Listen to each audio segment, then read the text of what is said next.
Асқар Тоқмағамбетов атындағы қалалық мәдениет үйінде сал ауруымен ауыратын балаларға жаңа жылдық ертеңгілік ұйымдастырылды.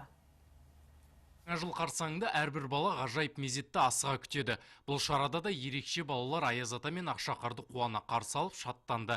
Игі шараға Асқар Тоқмағамбетов атындағы мәдениет үйімен қатар қалалық мүмкіндігі шектеулі ерікті жастар ұйымы ұйытқы болды.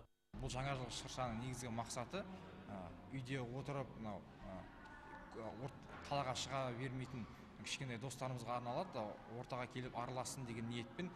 Сиқырлы керуен деп аталған жаңа жылдық шараға 150-ге жуық бала қатысты. Солардың бірі қала тұрғыны Айкүн Ошақбаеваның Тұрар есімді баласы. Шырша тойы оның туған күнімен тұспа-тұс келіпті. Кез келген бала сезімтал болып келгенімен, осыны тек осы мүмкіндігі шектеулі бала сезімтал болып келеді.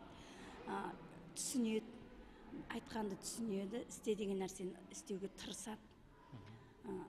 Балама қуаныш сыйлағаныма өте қуаныштымын. Сказку добрую подарит, улыбнуться всех заставит. Деда Мороза приведет, он нам елочку зажжет. Аппақ тоңға оралып, базалығы мол алып, келді алыс сапардан, Аяз ата оралып. Еркіндігім, қасиеттім, қастерлім, өзің барда өзегіңді жоқ шені, кеше сені келбетіңді алманғып, бұдана бұғала басылды. Шара барысында түрлі ерте кейіпкерлері балғындардың көңілін көтерді. Сонымен қатар арнайы әзірленген сыйлықтар да табысталды. Құдайберген Маханбетәлі, Шыңғыс Абаев, Нұрлыбек Нұрмахан, Қызылорда телеарнасы.